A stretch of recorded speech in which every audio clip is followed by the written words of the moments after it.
Hello and welcome back to the Bearded Hooker 3.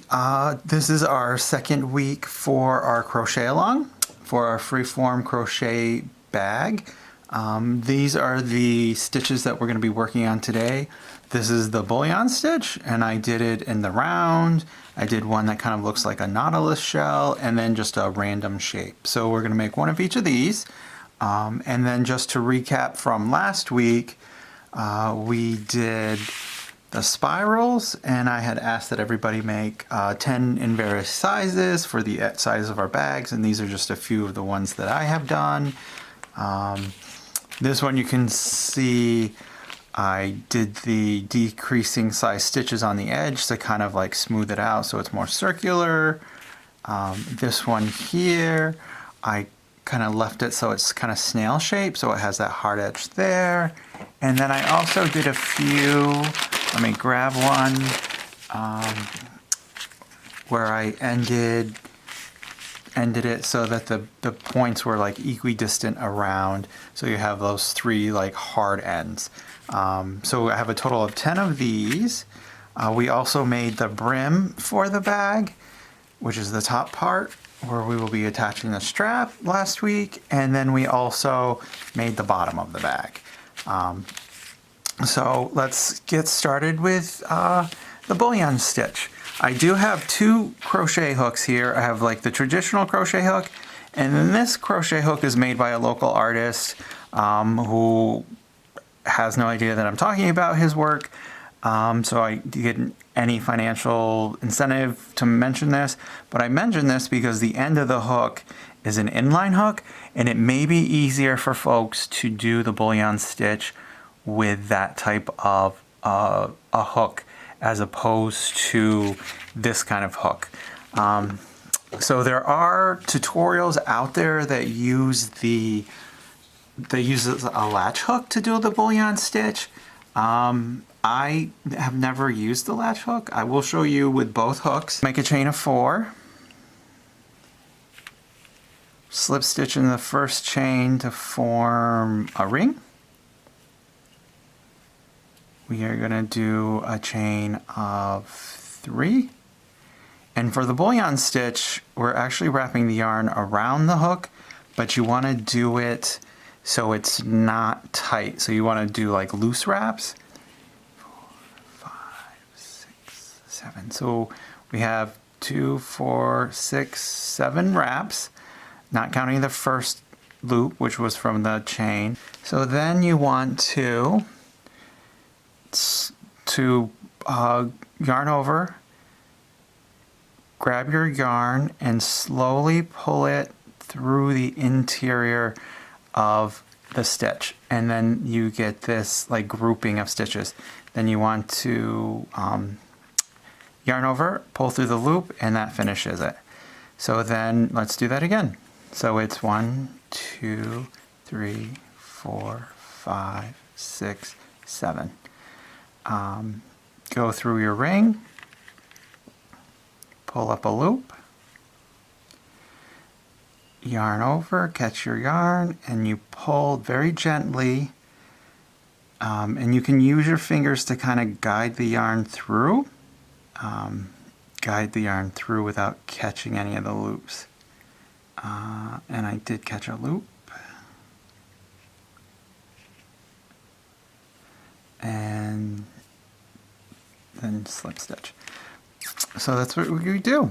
And then 1, 2, 3, 4, 5, 6, 7. I will say that using this hook is much easier to do the Bullion stitch than using this traditional aluminum hook by Boy, wrapped loosely. And it's nice that when we look at the shaft of this crochet hook, how it tapers and it's nice and thick up here. And here it does taper a little, and then it remains the same size. So this particular hook makes doing the Bullion stitch tremendously easier. And then again, you can kind of use your fingers to help guide the hook through that tube of wrapped yarn. And that's your Bullion stitch. So I am going to pause, and then when we come back, I'll have completed this particular bullion motif. I'll be right back. And here is the completed bullion stitch. And we just filled the ring with them, or the bullion medallion. So we're gonna, again, I'll just do about 10 different motifs with the bullion stitch, and we'll be using those for the sides of our bag. So that's the round one. Here is the blue and yellow one that I made previously. This one's slightly smaller. I think I did maybe 5 wraps around it. This one I think I did 9 wraps around it. So you can change the size of the bullion bullion stitch based on the number of times you wrap the yarn around the crochet hook. Obviously, the more times you wrap it around the hook, the more challenging it can be to get the hook through that cylinder you're creating. Next one we'll do is this style. So this is, as you probably could tell, I really love the spiral technique. So this is single crochets. You start with single crochets. This one I did double crochets because I read the pattern wrong. So you start with single crochets, then you do the bullion stitch, then you do single crochet. And you're just increasing the number of bullion stitches as you go. And you can do this all in one color. As you can see, I chose to do it in 2 colors. And I'm really using up my stash is what I have. So I keep looking at the colors I have and then the pieces that I've completed, so that I'm getting a nice mix, so that when we're putting the pieces together, we're really able to see, just like a really eclectic mix of different colors throughout the entire piece. So I'm gonna do blue, and I'm gonna do this like royal blue color, and white will be the color of this. I should put it in the screen. I should look at the screen. Okay, the blue and the white. It's interesting that the screen on my phone is different than the screen on the camera. And I'm going to use this crochet hook just so you guys can see the difference. So let's get started. So this again will be creating a ring. So you want to do a slip stitch, chain 1, 2, 3, 4, slip stitch in your first chain to form a ring, chain 1, and then 8 single crochet in the ring. Last week when we were making spirals, you want to leave a long tail because you're not finishing off. We are going to join in the chain 1 that we did at the beginning.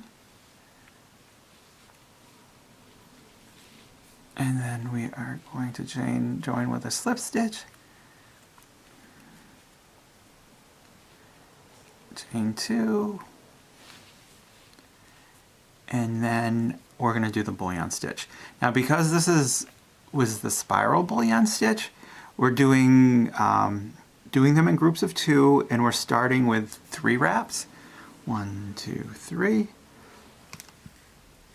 Go into this stitch that we're gonna do, which is your first single crochet, and then you pull it through. Now, the difference here is, like, I really have to work these stitches through these loops, as the other one just kind of glide nicely. I was gonna say glided, but I don't know if that's a word. 2, 3, 4.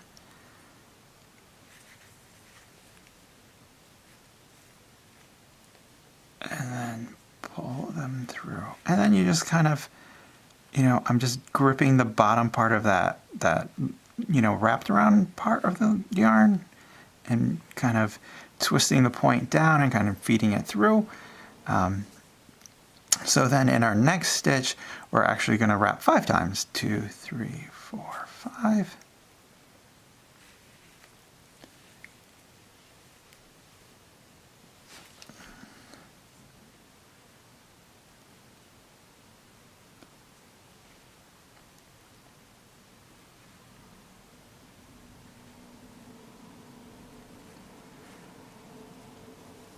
close with a slip stitch into that stitch.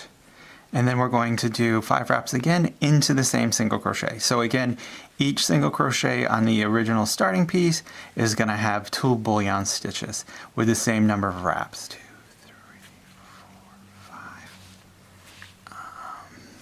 Let me see if I can make it closer.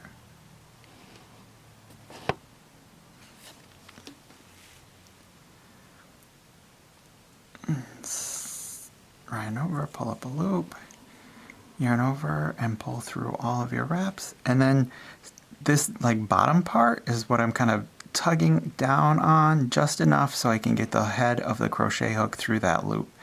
And again, when you're wrapping, you want to do it on the loose side, and then you close with a slip stitch. And then, so we just did 5, so our next one is going to be 6 wraps. 1, 2, 3, 4, 5, 6. Through, pull up a loop.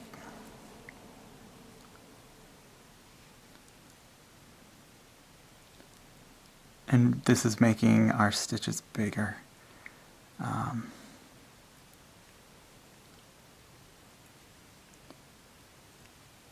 Close with the slip stitch, and then again we're going to do 6. 1, 2, and the next stitch 2, 3, 4, 5, 6 is 7, and you do that until you get to the end of your single crochets. And when I get there, I'll be back. And here we are, 1, 2, 3, 4, 5, 6, 7, 8, 9, 10, 11. Go through that last single crochet, and I just grip the bottom of the loop and, you know, work the hook through each loop individually. And the secret really is just to be like low tension, so you don't want it too tight, and patience. I know when I was first learning how to do bullion stitch, I was like, what is this? But with practice, you can get it. And then, so that is the second one in our last single crochet. So you pull up a long loop, and then we go back to the white. We're going to do 2 single crochets in each of those 2 chains that we did when we switched to the blue. So there's that. 1,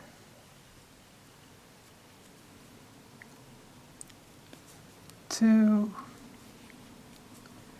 and then we're going to do 2 in the top of each of the bullion stitches. 2 single crochets in the top. 1, 2, and there's this is not a stitch. This is the top of the stitch. This is the like finishing off stitch, so we're not putting anything there. We're kind of skipping that, and then we're going into the actual top of the stitch.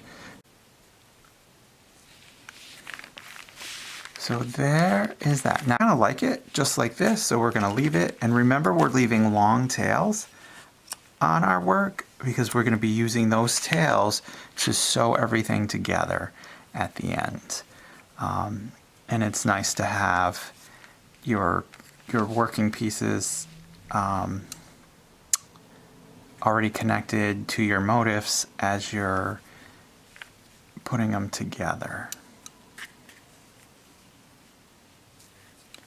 So there's that. So then the next piece that we're going to do is one of these just like random shaped pieces. I'm going to switch to the other hook that's an inline hook.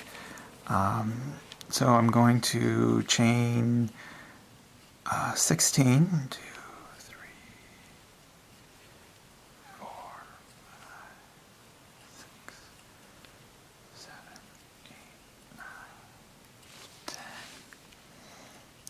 11, 12, 13, 14, 15, 16. So in the 4th chain from the hook, I'm going to do a triple crochet.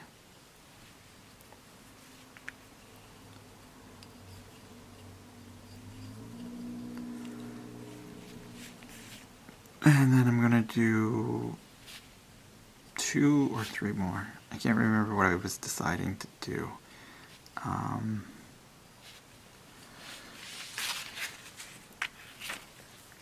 So I'm gonna do a total of 3 triple crochets.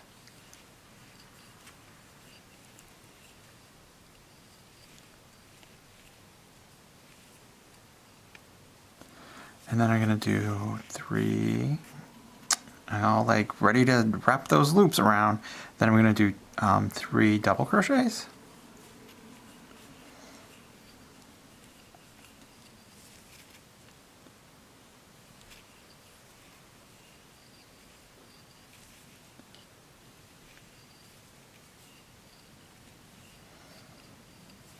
And then I'm going to do 3 half doubles.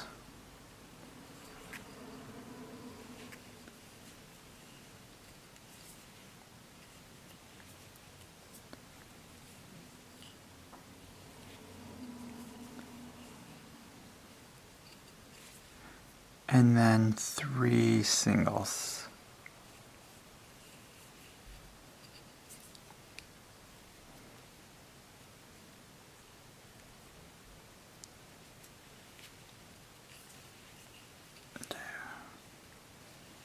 Three, and then 1 slip stitch.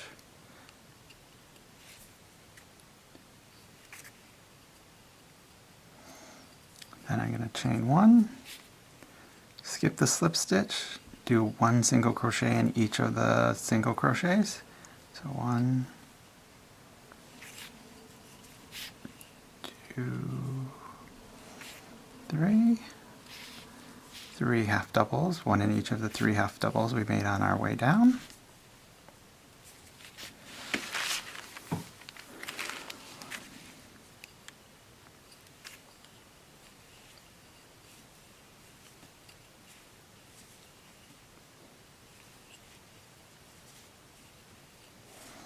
And then 3 double crochets.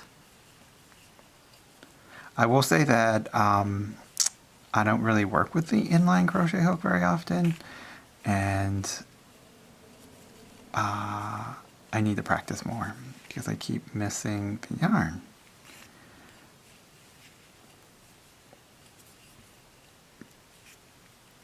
Then 3 triple crochets.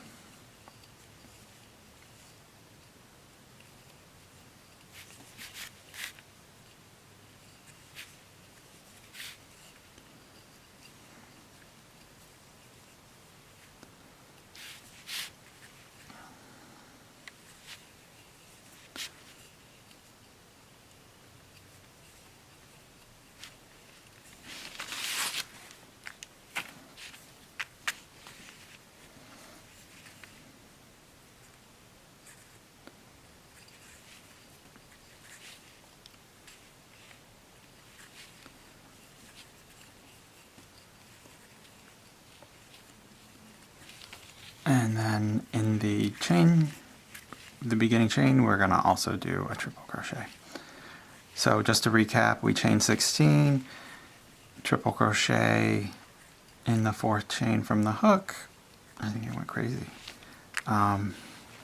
Then do 2 more triple crochets, 1 in each of the next 2. Then it's 3 double crochets, 3 half doubles, 3 singles, 1 slip stitch, chain 1, and work her back up. And you have like this interesting kind of triangle shape. So then on the end of the stitches, I just did the bullion stitches. And you could just leave it at this. Like, you don't need to add the bullion stitches, but because we're working in the bullion stitch this week, I am gonna add that. We're gonna work on doing some flowers and leaves. And then we'll also start, I can't talk and crochet at the same time.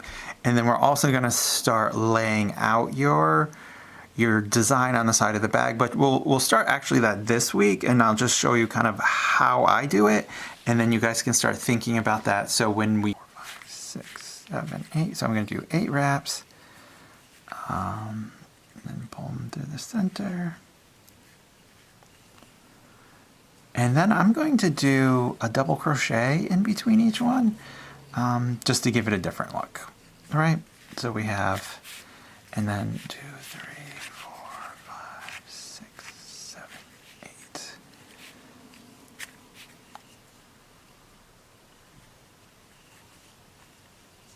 8. Last double crochet, and then remember we're leaving long tails because we'll be using them to tie it all together. And here is the last one. So it's like this, I don't know, it's like an interesting shape. It almost could be, if I added some tentacles on the bottom, it could be like the shape of a squid, which is okay. So let me clear this off. So what I did already is I took a piece of string and I measured the bottom of the bag. So I have the circumference. Then I took that and I put it on a piece of paper and I measured that out. So I don't know if we'll be able to see the entire paper. Almost. So this is the paper that we'll be using as my guide when I'm doing the placement for the assembly of the bag. So right now, even though I don't have all my pieces, I did get the paper ready so that next week when we do the flowers, we'll kind of see how much space we have left and kind of start putting it together. Remember, typically what I do is I just start laying out pieces and kind of seeing where I like particular colors or where I think particular shapes will go.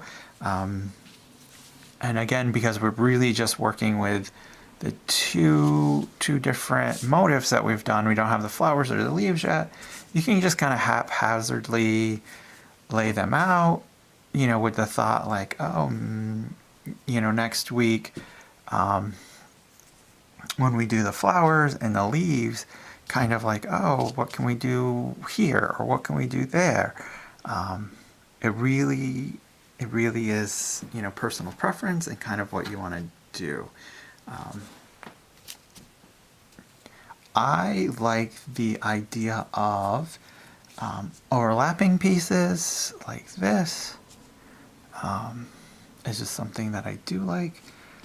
So I know that even though this is how I have it right now, this most likely is not the way it's going to look, but it kind of gives you an idea of how much negative space is there, and we can either fill that in with more motifs if you want, or we could fill it in with doing like a crocheted netting pattern that kind of connects it all together. But again, next week we're going to do flowers and leaves. And so a lot of this negative space will be filled in because I prefer personally that like all the pieces touch and overlap. You know, maybe something like this.